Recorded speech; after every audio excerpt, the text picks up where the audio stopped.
Ladies and gentlemen, it is February 26th, 2022, and this is FAWMtalk. Of course, Juha, and with me as always, my trusty co-host, Mr. Head First Only. Chris, how are you doing? Hello. I am doing splendidly for a very, very chilly Saturday evening here in the UK. I hope you're all having great fun continuing to write songs out there in FAWM land, because you've still got time left. You can do it. You can reach the challenge of writing 14 songs in 28 days. We can do it. And we have a special guest tonight, Mr. Ductapeguy. Sean, how are you? And it seems you're still... Yeah, there we go. Yeah, I'm here. I'm great, thank you. Thanks for having me. Absolutely. Our pleasure. I must say, Chris, this is my 10th FAWM, and I've never succeeded in writing 14 songs in 28 days. Not once. Not once? I just posted my 28th for this year. Holy cow! Nice. Oh, well done. Really good. That's excellent, man. Let's talk a little bit more about that after our first song. Here's one by... There seems to be a lot of collaborations this year by quite a few people, and this is not an exception. It's one by Adnama17, Ampersand Man, Jumcar, and Brownium called It's Love.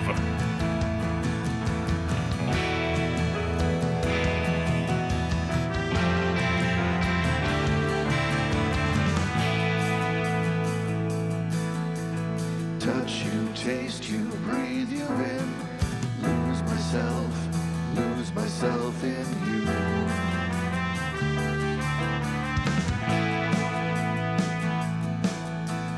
Touch me, taste me, breathe me in.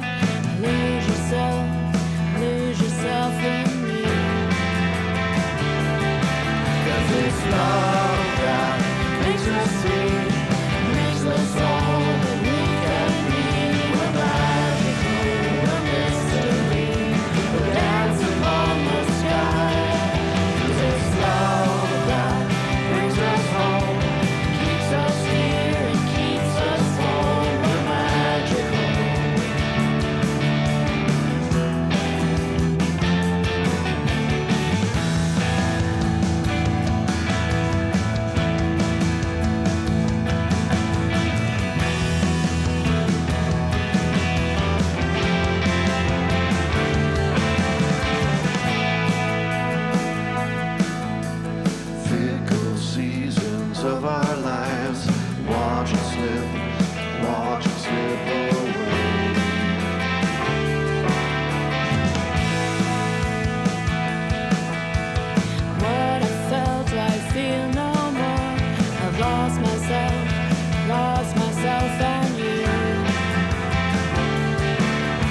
was Love by at number 17, Ampersandman, Jump Car, and Brownium. And as pointed out on the chat, a video collab. Oh, there's video. Goodness me.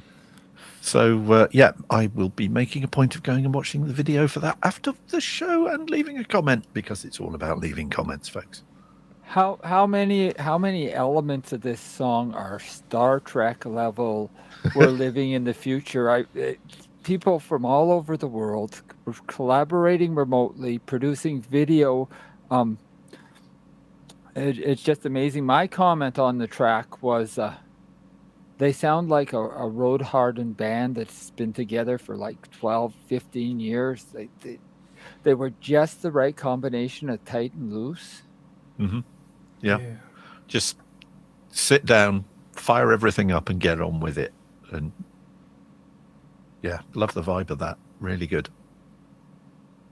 Yeah, it's interesting. When you get bands, oftentimes what's happened, I seem to read about a lot of bands where they're together for years and years, and the relationships slowly start to deteriorate.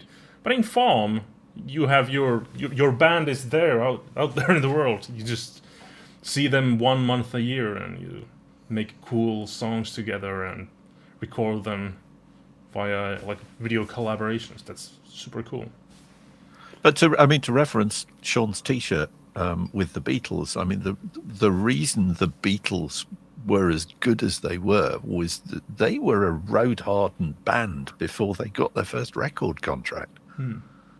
They'd spent years playing 3-4 sets a night in Hamburg, and just getting very, very good and understanding each other and where a song could go.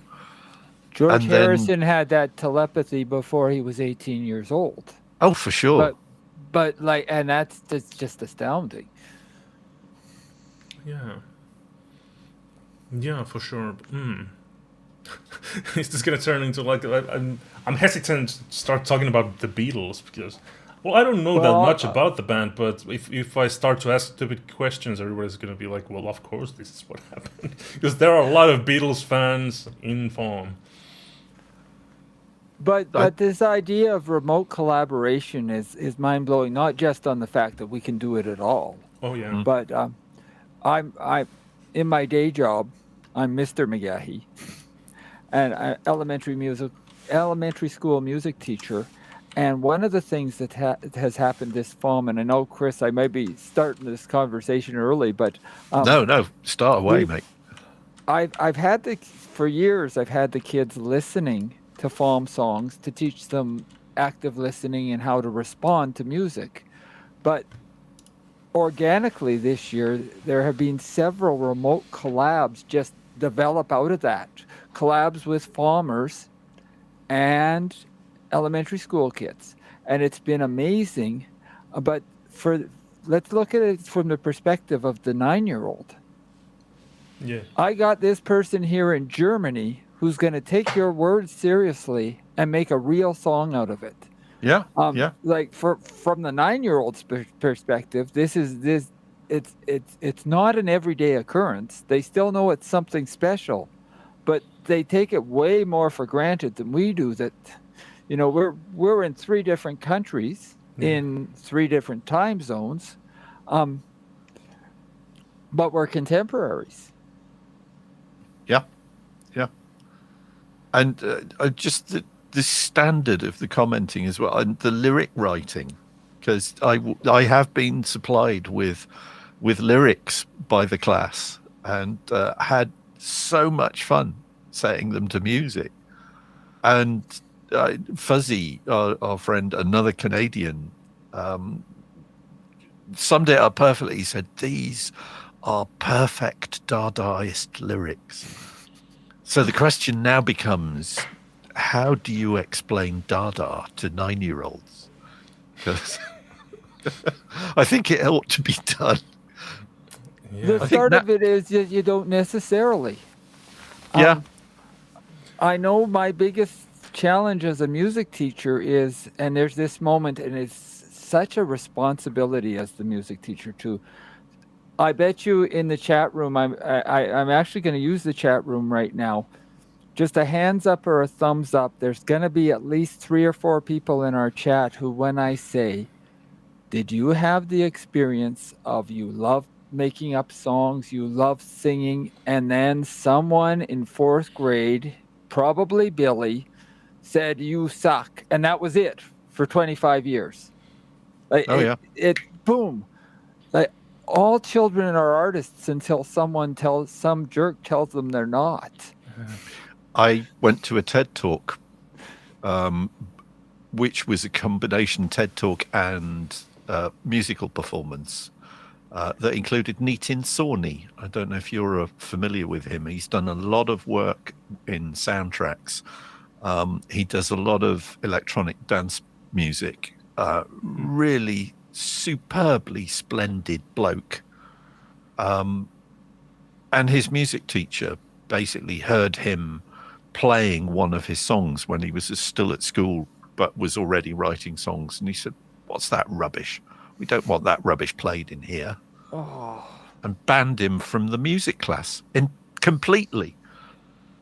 So he, Nitin being Nitin, he dedicated his TED Talk to that teacher. Yeah. Perfect. Yeah. Yeah, it is interesting how different views people have about teaching. Like, to me, teaching should be...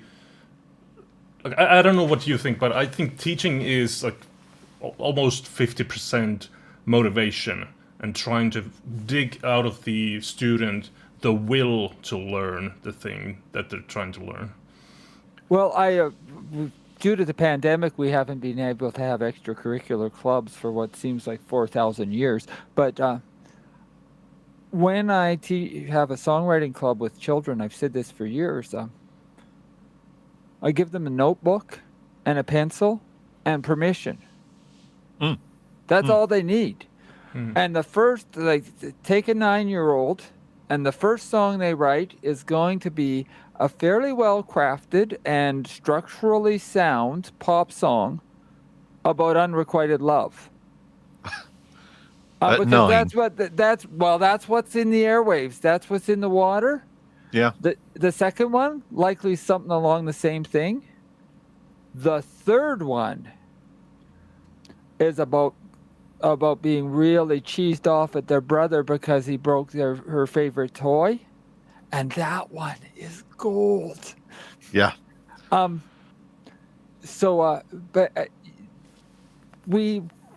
part of my philosophy of music is we know so much. We know so much just innately. We've been exposed to sounds, to music all our entire lives and prior. My son was dancing in the womb. Where my wife was at a gig that I was playing when she was about 6 months pregnant, and we were doing it songwriters in the round, and me and my buddy were trading off 1 or 2 songs each all night. And every time I started to play, my wife had to leave the room. Baby was dancing. That is awesome. So we know so much, and I really try, especially at the early stages, just explore, kids. Play. As adults, we've lost that sense of play, and certainly as we develop our craft, we want to get it perfect, and that's where skirmishes are great, because just play. Yeah. Yeah. If You don't have it time. sucks after an hour, oh well, you spent an hour on it. Just play.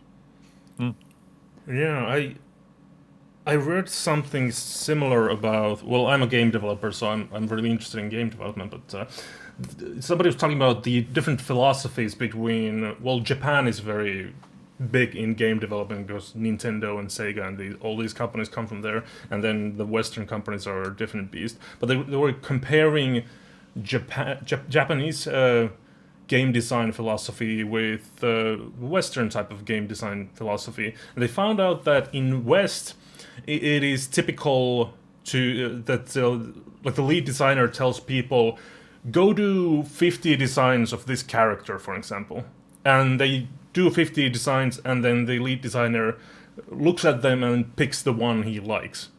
Whereas in Japan, the lead designer just tells people, this is what I want, go make this.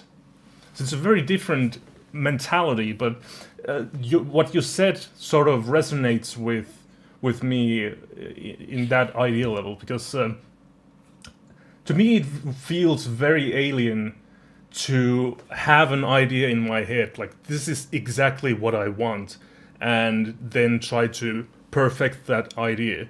To me, it makes a lot more sense to try to explore a lot of different ideas, make a lot of sketches, make a lot of little skirmish songs and riffs and this and that, and then try to explore if there's something there, if I can pull together a song from these different pieces. And going back to the educational aspect of this, there's a lovely quote. Is it E.H. White? Can't remember, but the quote is, "It's the job of a teacher not to fill a bucket, but to light a fire." And I just that is what we should be doing in our schools, not literally, but metaphorically. Truth. Yeah. This FAWM, I've about half of my I was trying to change my camera, and I think I did it. This FAWM, No. about half.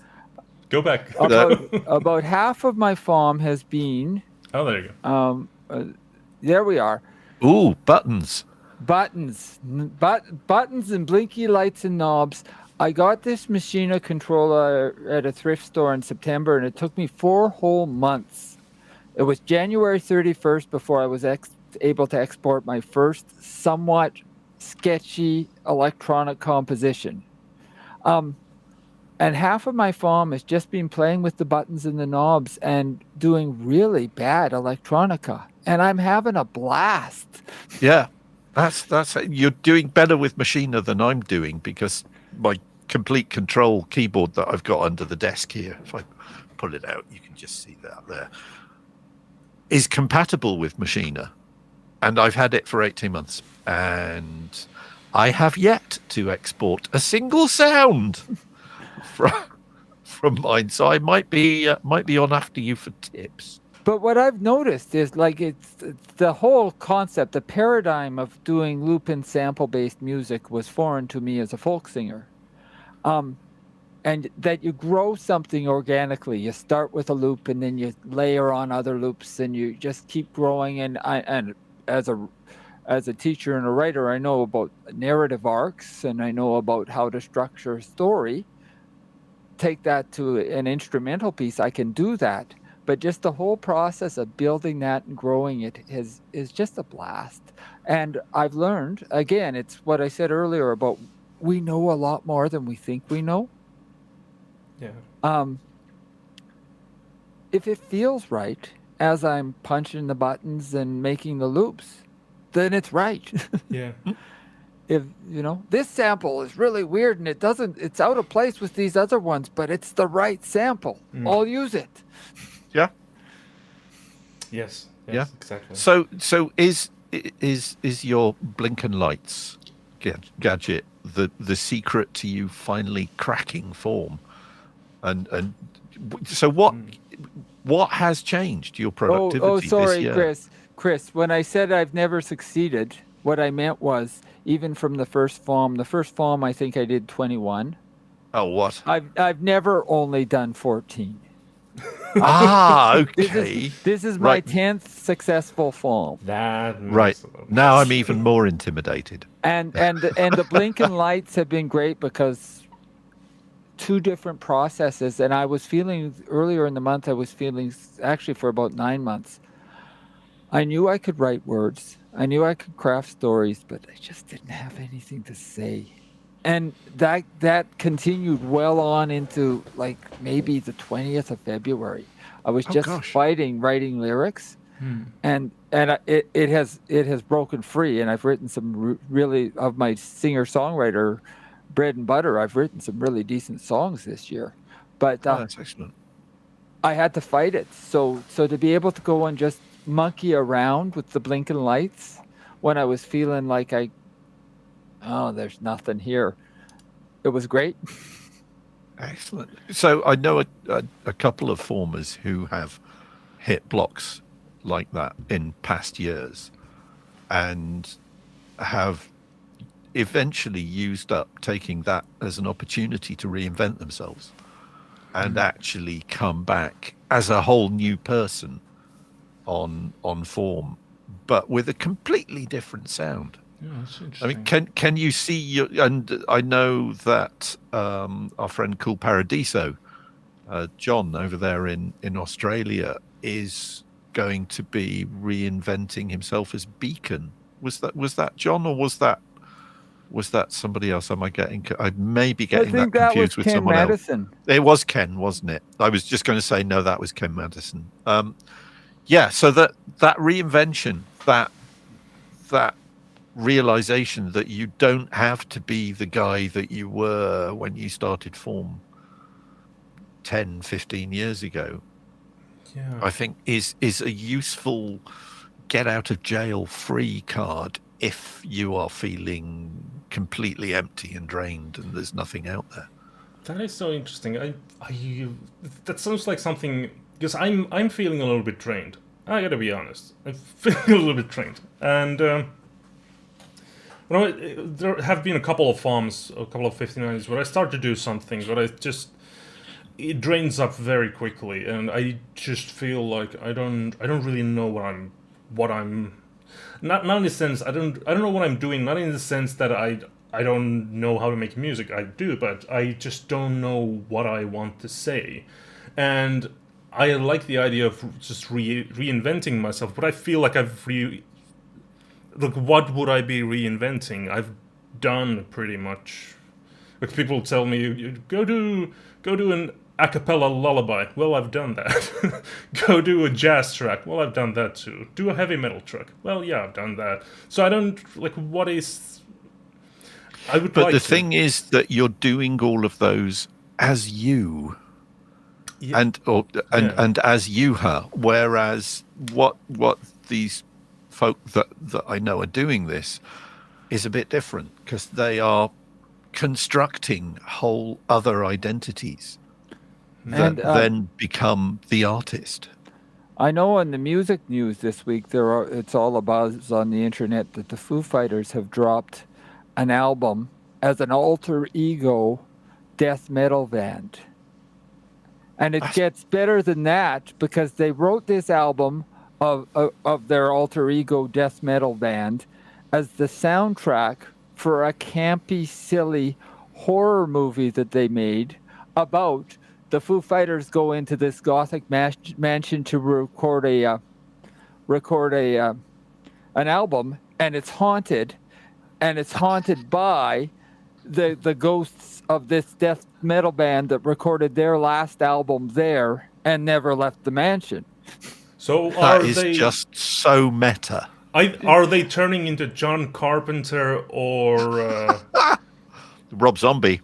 Rob Zombie's been there, done that, wrote the movie, bought the T-shirt. Well, I think with the Foo Fighters, they're just fearless and they'll do anything and they don't care if it's cheesy. Yeah, Oh, but yeah. cheesy is good. Yeah. I must point out to our listeners that just because music is cheesy does not mean it does not appeal to at least me.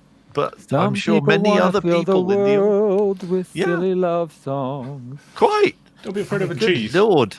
Oh, speaking of which, we kind of missed the deadline on the fondue part, but there are still episodes left, right? What? You have forgotten. Oh my lord. Okay, I'll tell you later. Okay. It's good, some more music, hey? Here's one song. This one's called Second Heart, and it's by, I don't know how to pronounce this name. Do you know this one, Chris? It's FAWMtalk. I am your. Yeah, my mate Neil up there in Scotland. I am your. All right. Well, that works. Yeah. So his Second Heart.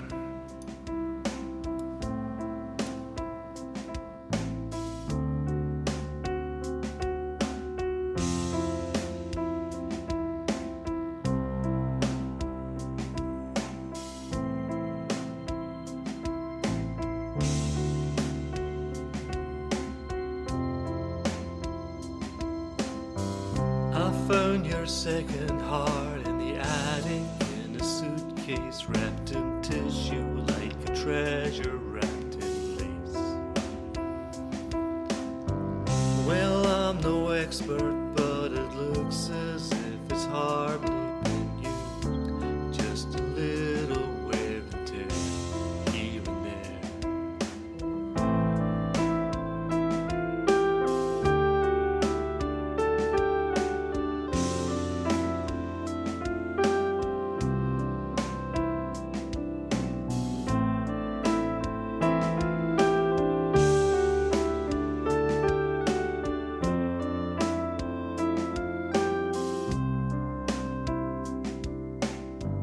I looked at my own heart, the dings and dents, the livid bruise, blooming deep and dark, even as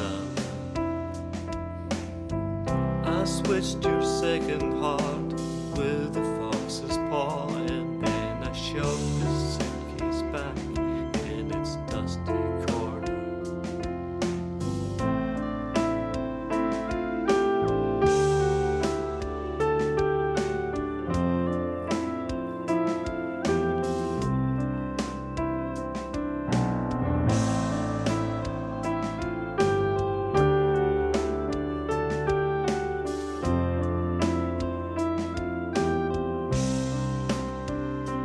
But I can't forget it.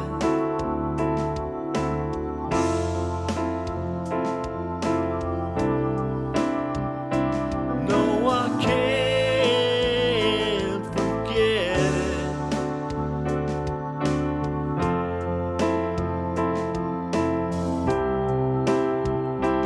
No, I can't forget it.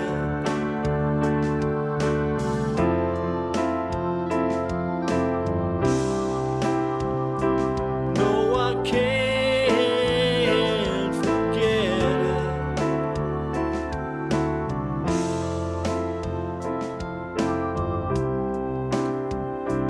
And I think you look a little sad today, but you don't know why. Yeah, I think you look a little sad today, but you don't know why. No, I can't forget today, but you don't know why. No, I can't forget today, but you don't know why. No, I can't forget today, but you don't know why. No, I can't forget it today, but you don't know why. And I think you look a little sad today, but you don't know why. It's Second Heart by, was it A.A. Muir? Close enough. Close. Neil Williamson. Kate Stanza says, "What synth is that? It's gorgeous." It's mainly Neil's piano, and I think it was he was doing quite a few songs on it last year, and it had obviously been neglected for a while, and it had just matured into this gorgeous sort of chorusy blend of ragtime, tack saloon cowboy movie piano, and coupled that with there is just something very special about the Scots that just enables them to make these really quiet, contemplative, inward-looking songs that just grab you by the throat. That was lovely. Yeah, but I just posted on the song page. I said I can't tell whether you're channeling Barry Manilow or Edgar Allan Poe, but but it's brilliant. Yeah, That's a beautiful summary. I like that. It's the synthesizer that it was a little bit like bagpipey, sort of that melody, and there was a little like wavery thing at the tail. It sounded very interesting. It got sort of an organic feel to it. Yeah. Dragon Dream says on the chat, he writes a good song. He does that, Paul. He does that. Indeed, yeah. Well, the talk on the FAWM this year, like Paul said on chat, like Kate Stan said on the chat, has been the fourth grader comments that have been coming to people's songs, and a couple of my songs have been blessed with these incredibly insightful comments. How does that happen? How do you pick your songs for the classes, and how do the students give their comments? Well, I do a bit of pre-teaching around it, because one of the things I need to do is, because kids will tell you exactly how it is. Believe me. So I introduced them to the concept that in FAWM, I tell them I'm in lots of songwriting groups, and in some songwriting groups, it's considered a norm that, give me the unvarnished truths, give me the hard critical feedback. We don't do that in FAWM because it could slow people down. Yeah. I know that if I got a comment that bummed me out, I wouldn't be writing 28 in February. I'd be wallowing. So I teach the kids about that. Like grandma's rule, if you don't have anything nice to say, don't say anything. Try to find the positive in it. But this year, especially, and how do I pick the songs? Well, I watch my watch list, and I obviously have people.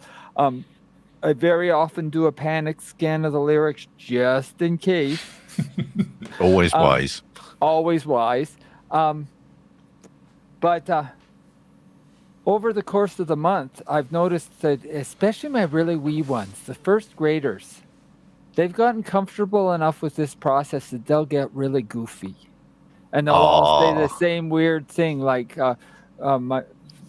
one day they all said pop syrup on one comment, and they meant pop syrup was awesome, and it is. But so I've branched out, and I've done things as a teacher I have never done in response to music, and it's been amazing. I think, Chris, you were the recipient of picture comments. Yeah, I got thank you cards. Yeah. And with other classes, I'll just tell. I've sent some other farmers just scans of little pictures that they've drawn, and I'll hand them. Get a pencil out, and we're going to listen with our hand. Just whatever comes on your page, and that's great with instrumentals because you never know. One kid drew the waveform of this instrumental. Oh, what? I know. Yesterday, that kid is going to grow up with a PhD.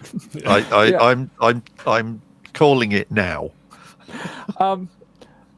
Yesterday, we've just come off 4 or 5 snow days in a row, and the kids are really, really cabin fevered, and so we had a grade 1 dance party.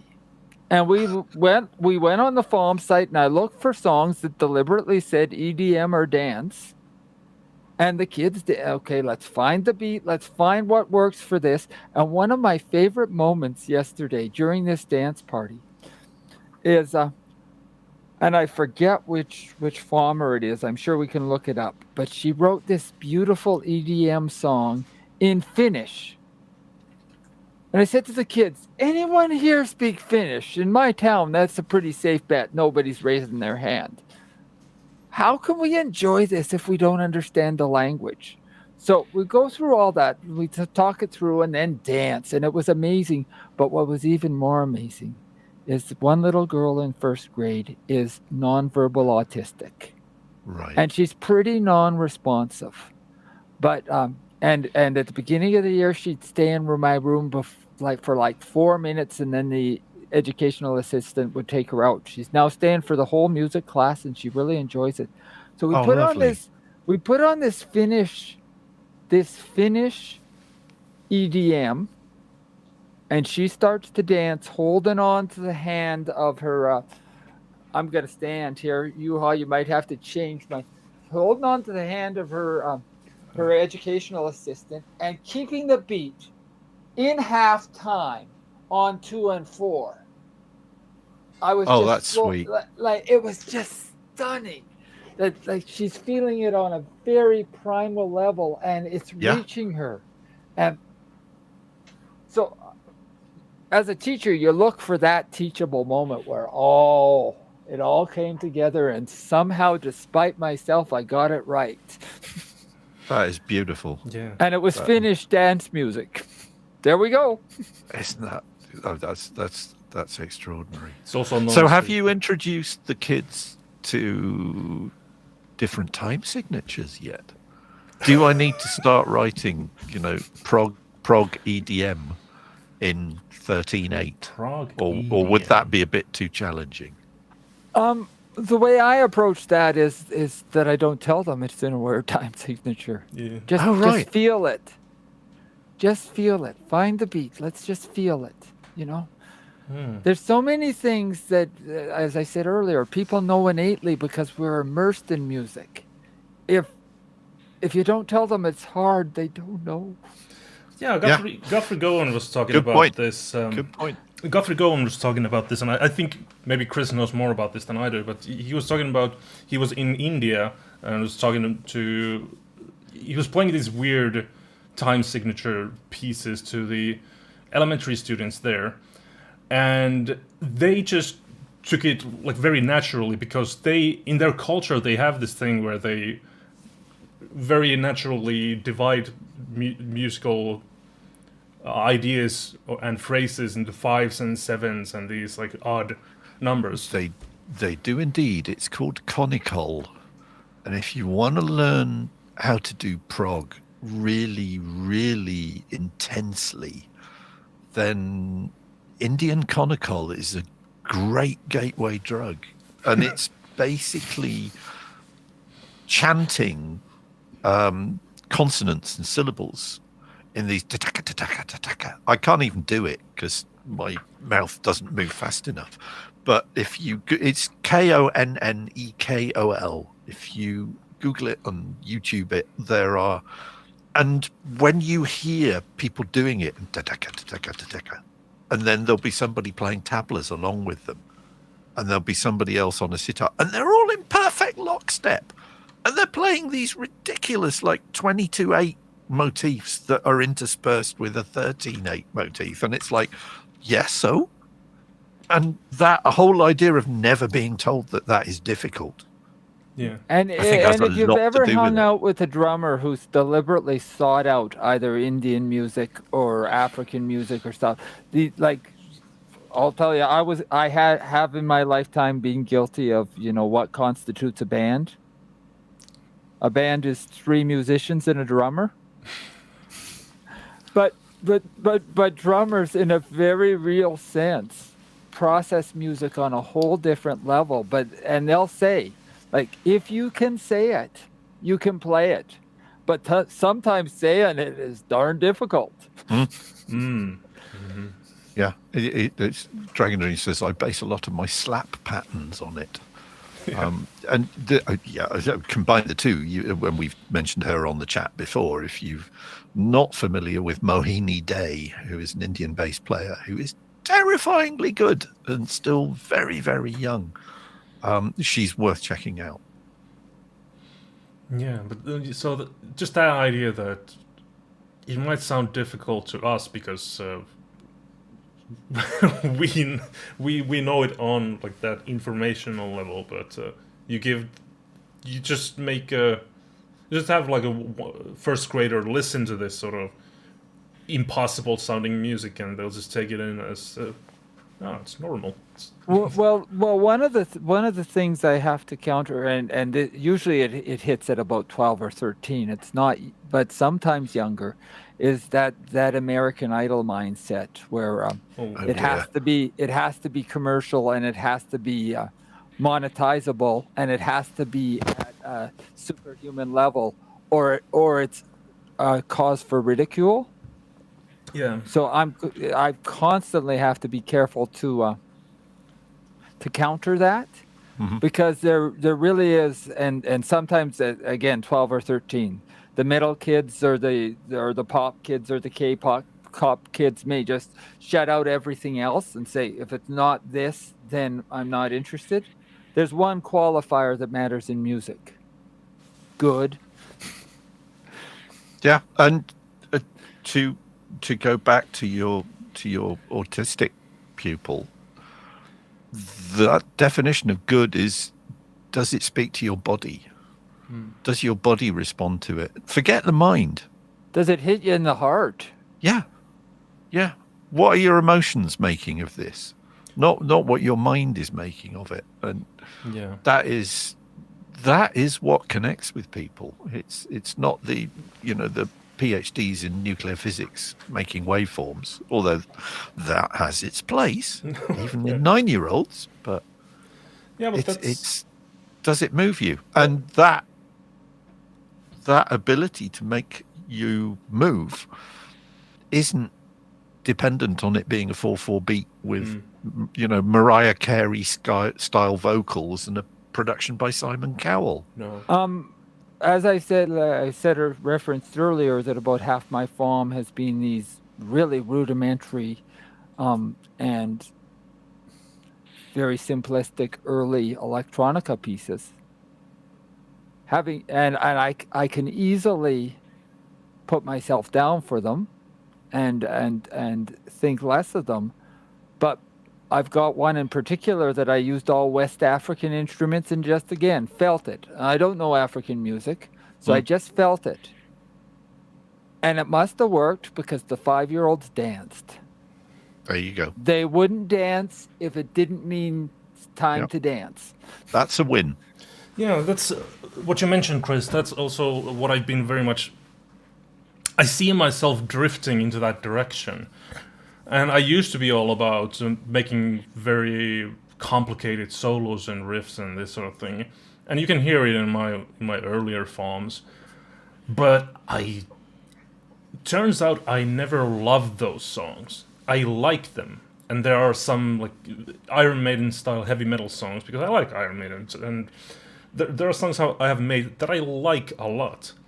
But I never, when I compare them to the songs that I made that I love, it's a completely different ball game. And a couple of years ago in 5090, I made a song with just piano. It's a solo piano song called Beyond the Cherry Trees, and that's a song that I very much love.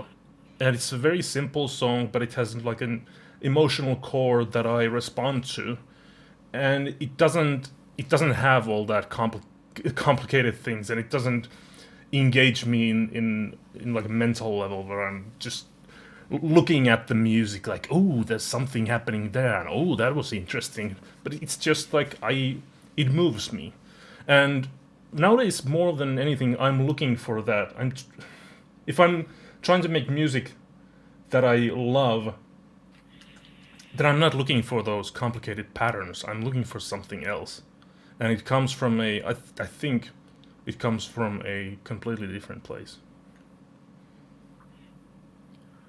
It's all about what hits you.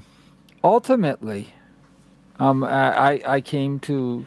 I've been singing and playing music all my life, but when I came into FAWM, I had been years doing podcasts and recording audiobooks and dabbling with fiction and so on. Sounds like a typical FAWMer.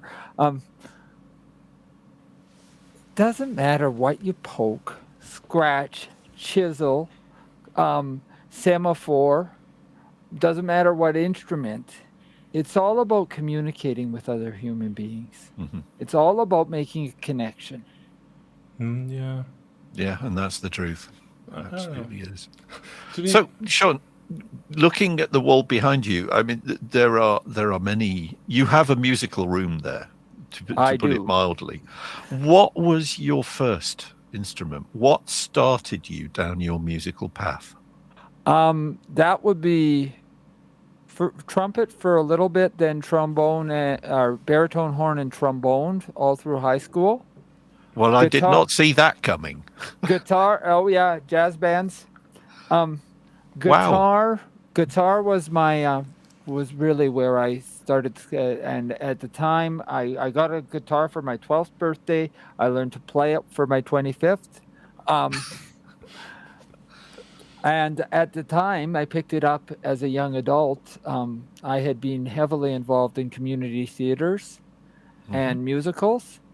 And the problem with that is you need 60 people. 60 people rely on you. You rely on 60 people. It's not very portable.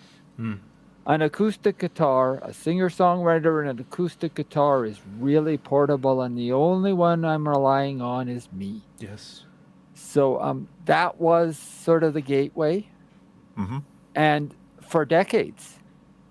And actually, I've been thinking about this because, as I said, this is my 10th FAWM.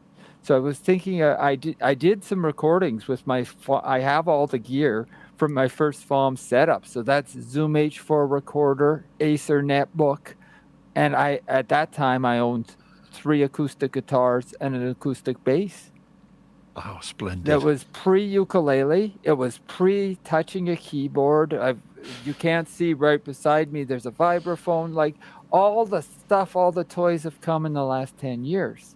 Wow. But I still feel like I live with an acoustic guitar in my lap, and I'm just a guy with 3 chords and the truth. Yeah, I like that. Yeah, you're right about that. It's what I've been thinking. Is, what I like to do, the kind of songs I like to make in the first FAWMs and the earlier FAWMs is very much sort of heavy metal stuff. But yeah, even if it's not 60 people, you're still dependent on the rest of the band. And I can't keep a band together to save my life. So now I'm just like, well, maybe I'll just make a couple of acoustic guitar songs. Might work better. Just do what I do. I am my own prog rock group. Yeah, but I want to go perform.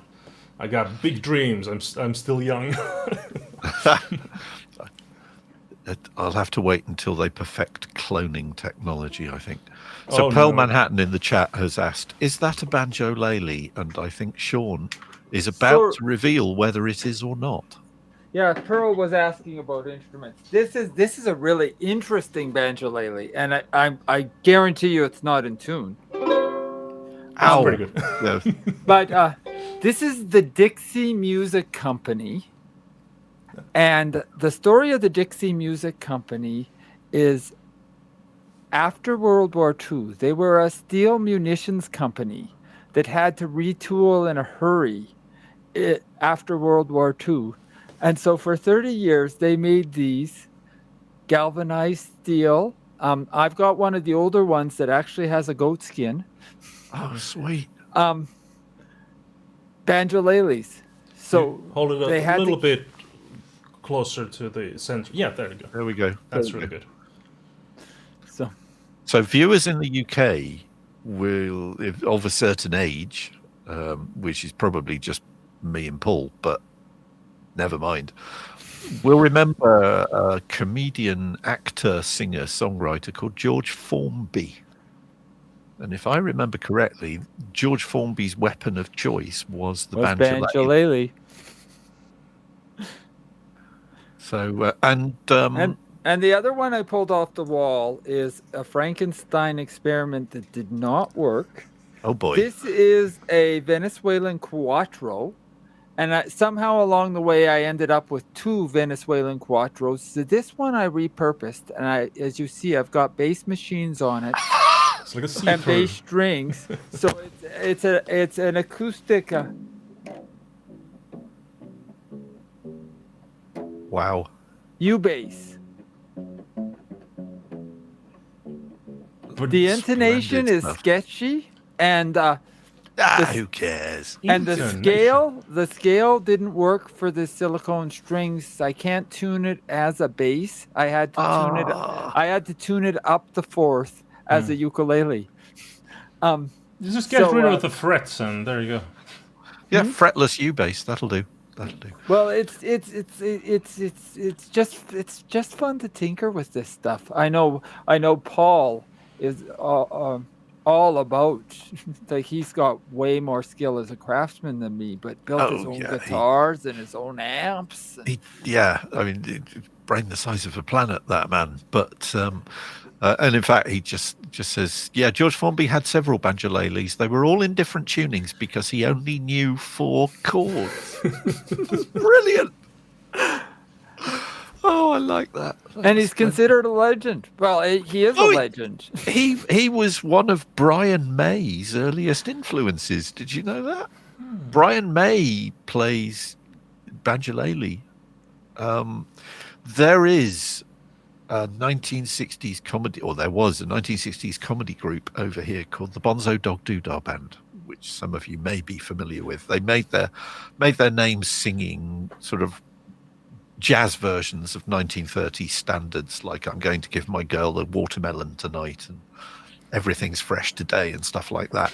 But they did a song which they used to do live to introduce the band.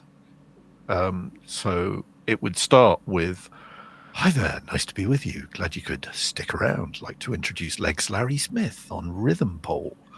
And the rhythm pole would start.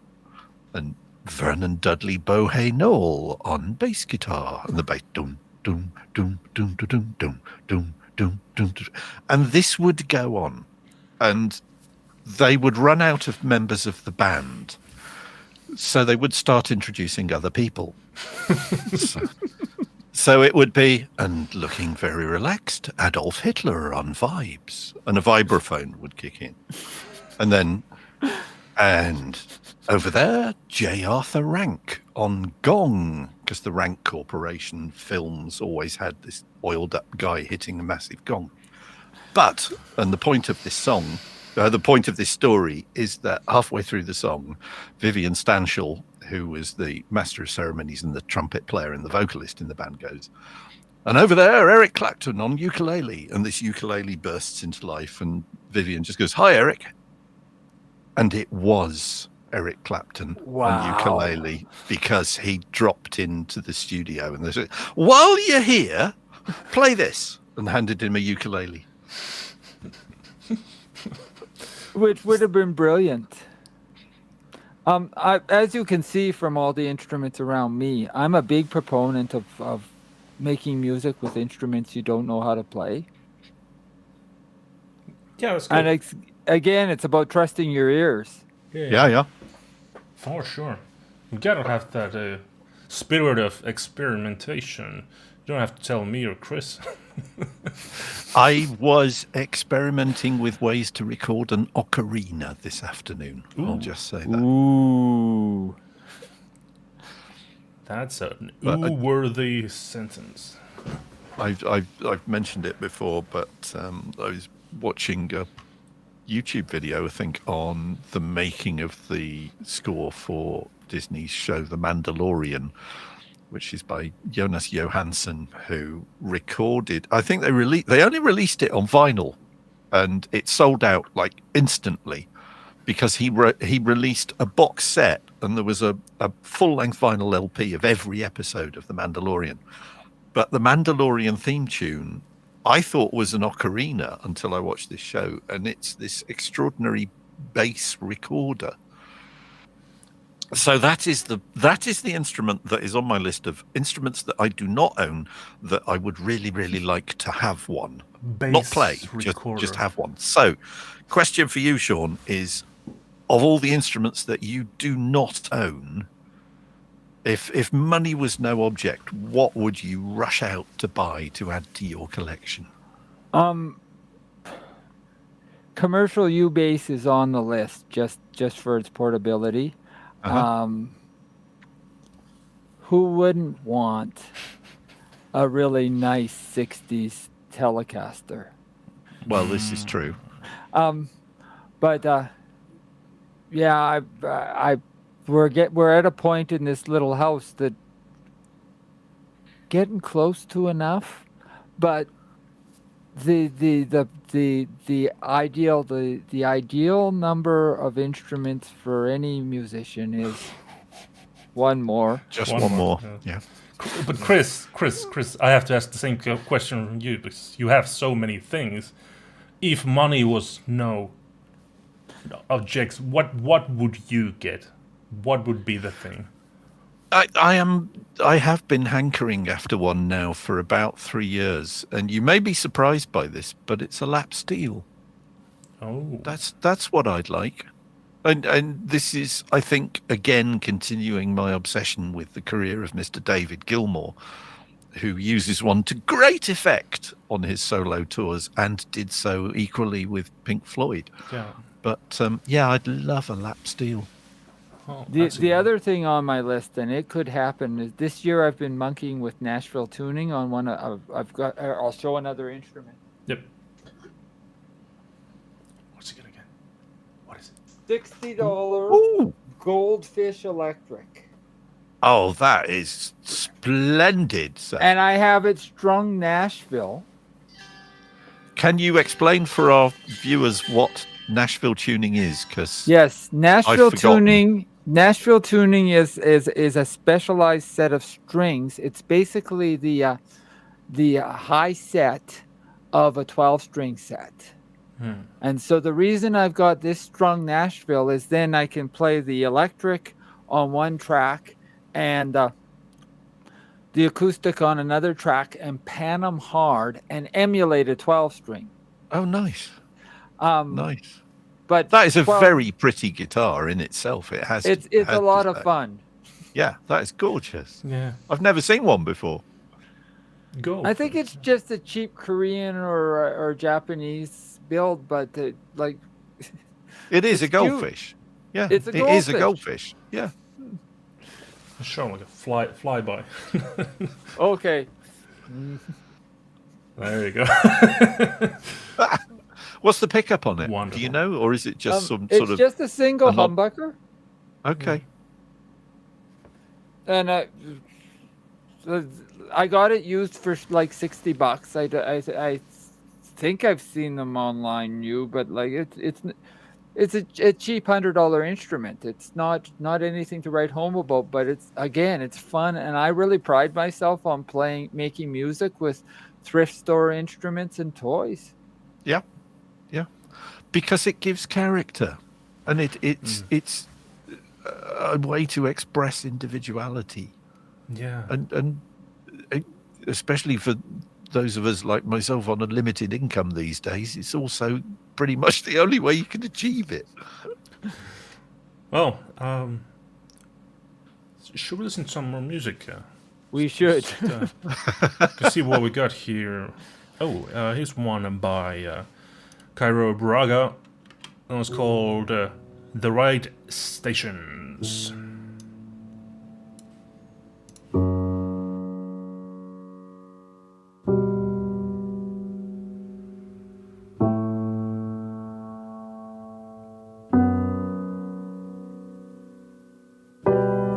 Are these tracks the right path, or this hits my home? Can I get another chance, or am I getting too old? No toy could ever prepare me for the tangled web of life.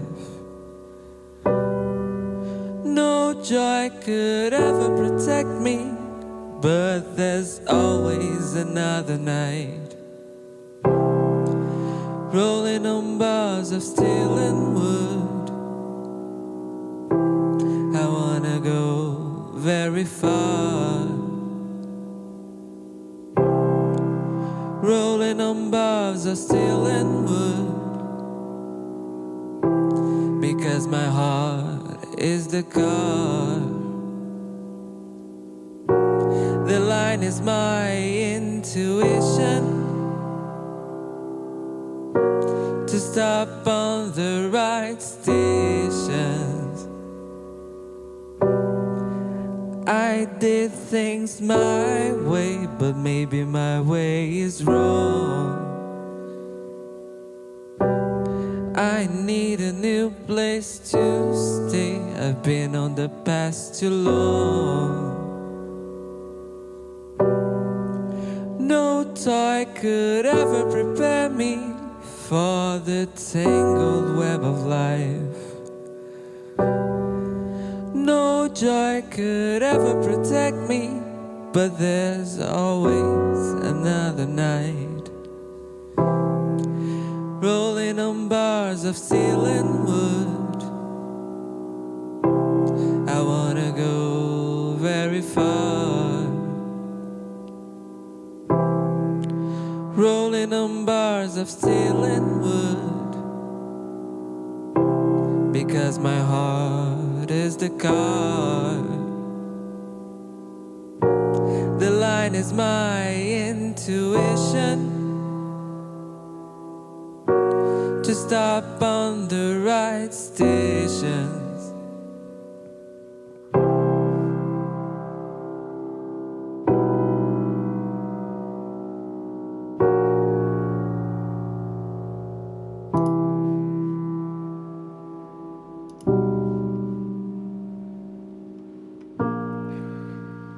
It's Cairo, Braga, and the right stations. What a wonderful. We only got these single hits with the piano, but the vocal melodies imply that 3, 4, or 6, 8 times the That's feature. really interesting, because I mean it's a really fascinating chord progression, and those lyrics. It's just wow, that is very different. Very tense. Very Well, tense, very arrange, interesting. the sparse arrangement just allows the imagery to blossom. Yeah. Yeah, we were trying to book Cairo for the show, but alas, our schedules just wouldn't match, so I'll have to be next time. Next time we'll get him on. Next time, definitely. But superb song, absolutely wonderful.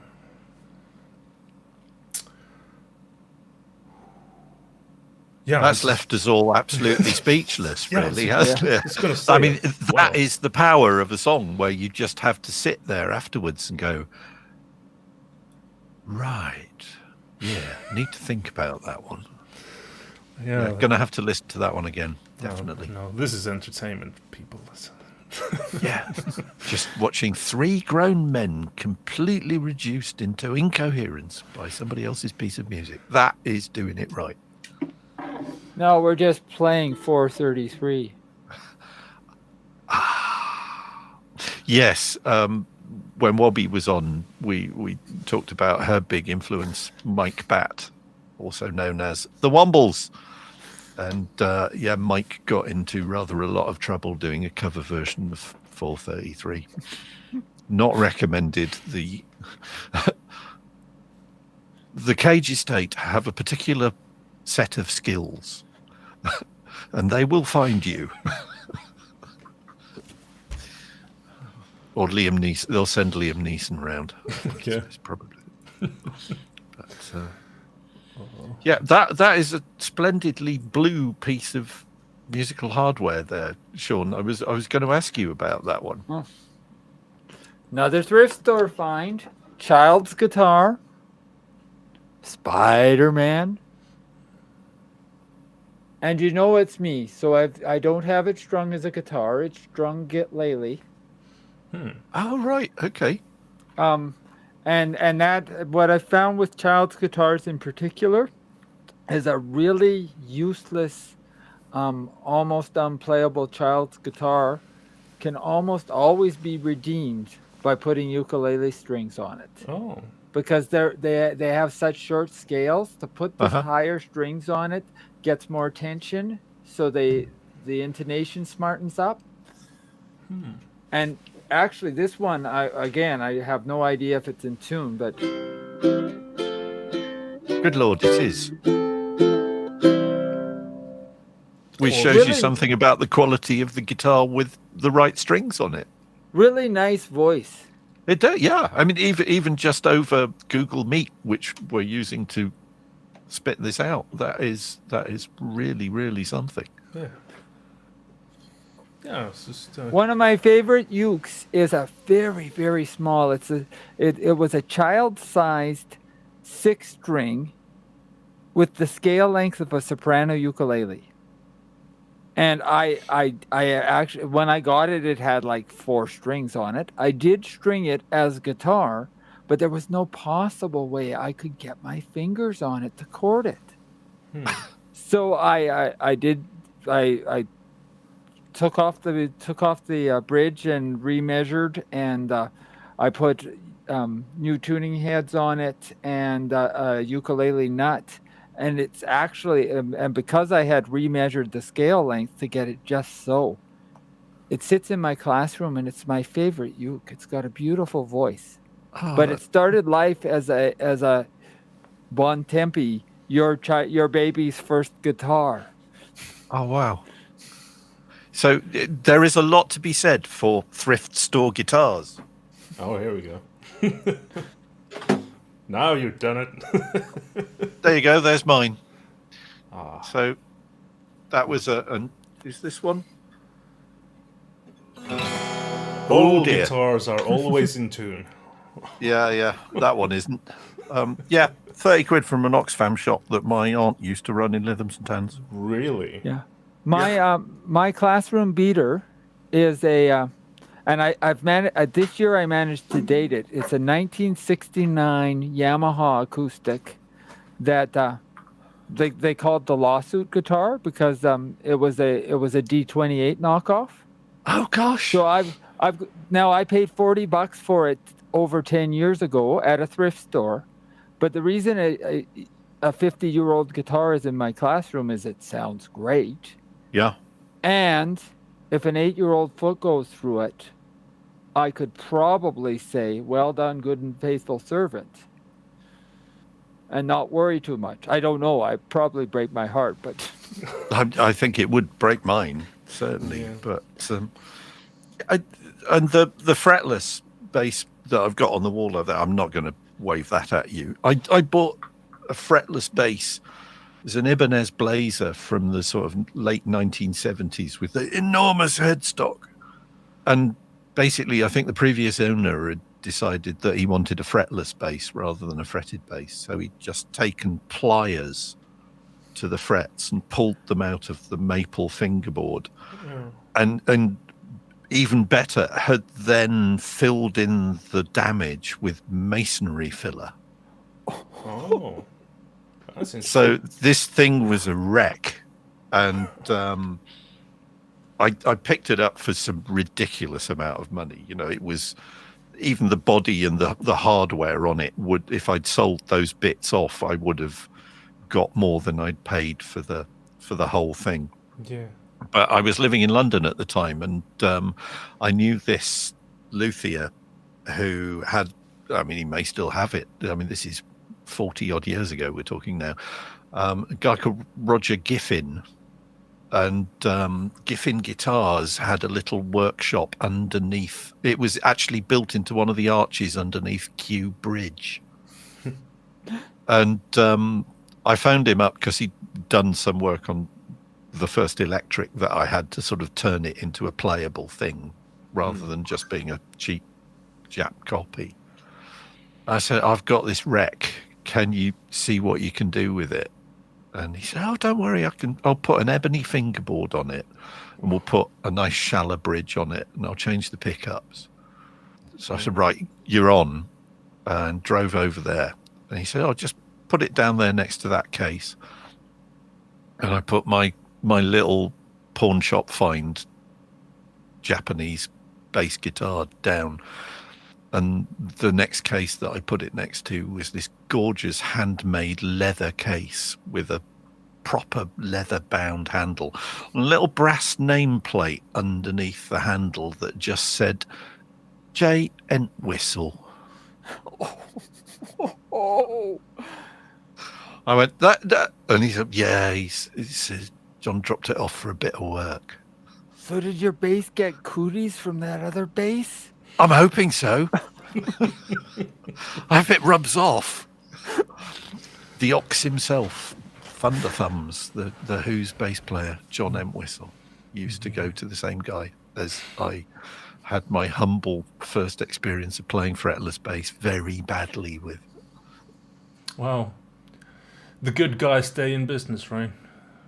Oh, absolutely. I mean, he's one of the best. Um, Very definitely one of the best. I can't go get my treasure of a guitar is downstairs because it's a luthier crafted acoustic, and I have to keep it near it. I actually keep it in the washroom downstairs in the wintertime because Because the humidity. yeah. Well, the luthier, he's getting on he's about 75 or 76. He's a brilliant luthier called Ron Belanger who lives next town over. And last week, he had his first incident in 40 years, and he lopped the finger off on his table saw. Oh, no. That is a very, very well-known story amongst any wood craftsmen. So yeah, I'm my special guitar may be even more special. And so we're certainly rooting for Ron that he'll be able to get back to his instruments. He's a fine player too, but it may be a while. I haven't even heard. I think they reattached. Oh my goodness. Yeah, that's horrendous. Yeah. So yeah, I'll condolences to him because it's I just as a guitarist, as a keyboard player, the idea of losing a limb just really, and I mean there are cases of, well, Django Reinhardt for a start was crippled in a caravan fire and lost the use of the third and fourth finger on his left hand, but made quite a success out of being a guitar player nevertheless. Black Sabbath's Tony Iommi lost the tip of one of the fingers of his left hand in an industrial press accident at work, and basically just got home and stuck a thimble on the end of his finger. Yeah. Les Paul had a severe car accident in his early 20s, and they had to fuse his arm. So he had them fuse his arm like this so that he could play his guitar. Oh. Interesting. Yeah, but so people have heard this, like, I can't really play guitar because I have short fingers. Well, you hear stories like this, and all I can say is that don't worry about it. Back as being a teacher to my day job, other hat, being a teacher, like, and again, I love ukuleles because they're so accessible. But when I've got students, I have one student who has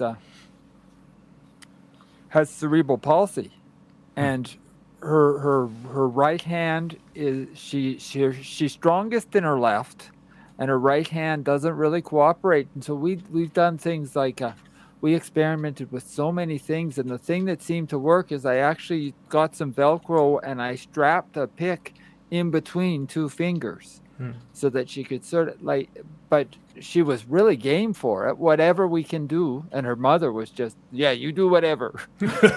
you make it work for her. And like I've strung ukuleles upside down for lefties, whatever it takes. Yeah. If it works for you, then do it. And yeah, that whole upside down thing. One of the most scary bass players that I've ever seen plays upside down, and with a 6-string bass, and that's I've completely blanked on his name now. It's terrible. He was in the Yellow Jackets, and Paul will tell me instantly who it is. But yeah, and he's played with Holdsworth as well. And Tony Melendez is a solo singer-songwriter who was born disfigured due to thalidomide. No arms. He plays with his feet. He plays guitar professionally with his feet and has for decades. I'm friends with a guy called Brock Davison on YouTube who has released several albums, and he was born with dwarfism and sadly can no longer walk. But you put a guitar in front of him, and oh boy, Mono Neo. yeah, it's amazing how people can overcome challenges that would just have me curled up in a ball and in tears. Yeah. Yeah. Well, But as songwriters, we can learn something here too. Like these are incredible, coming up from adversity stories.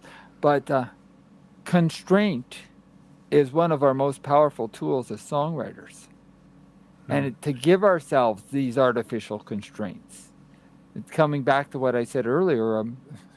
Play an instrument, record an instrument, or write something on an instrument that you don't know how to play. Poke at it, make some sounds, make it work. Constraint is such a powerful songwriting tool.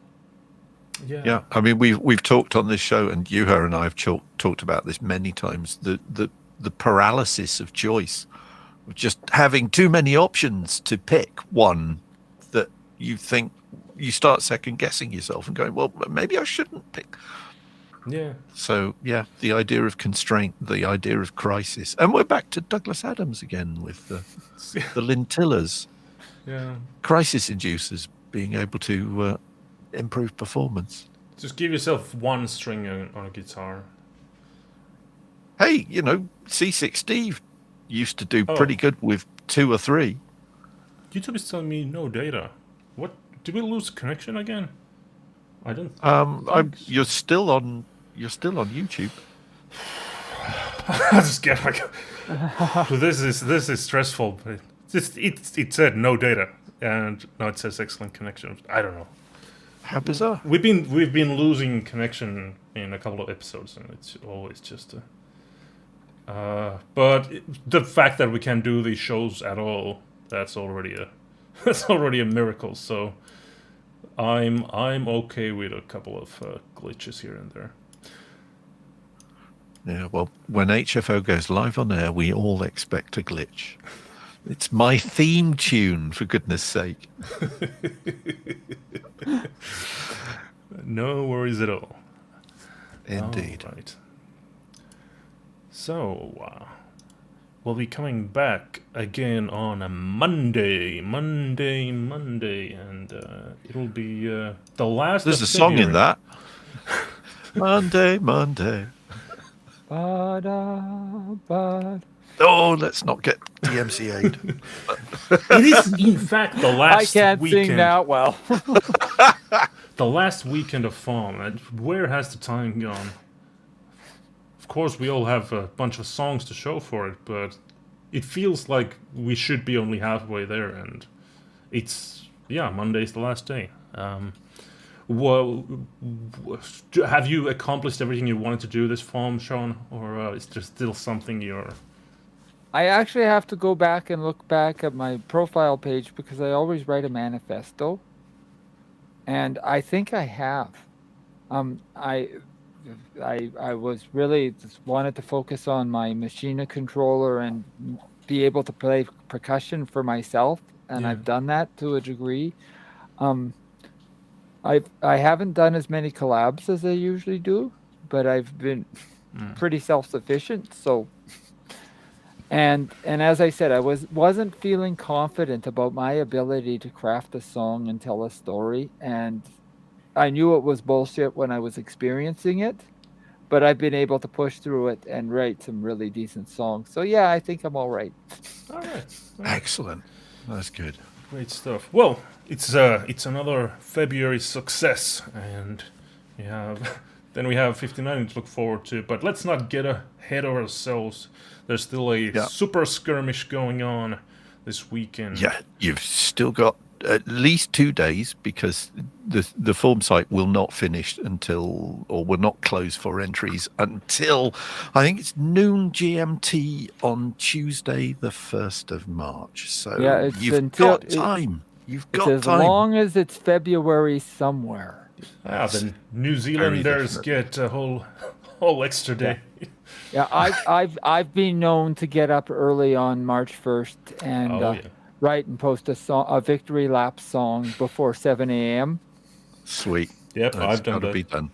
Absolutely. And before we go, I would just like to extend our warm thanks to Sean for joining us on tonight's show. That's been really fun, mate. Yeah, it's really fun. Good having you on the show. Well, thank you both. It's been a blast. Excellent. If we do this again, we'll be sure to invite you back. Yeah, definitely. All right, so for the last song today, we have a song by a very prolific farmer, Robin McKenzie. This one is called Wanderer Yay, Robin! Above the Sea of Fog. So until next time, have a great farm, everybody. Cheers, folks. See you next time. Said you saw forever in my eyes, but I don't think you understand my mind.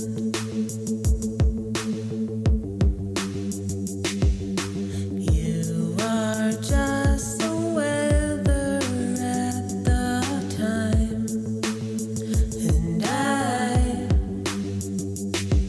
and I know that I am the endless sky, and you're falling, yeah, you're falling. And I know that you think you're a king and you're leaving a legacy. As the boys in the back drink away all their lust and their jealousy.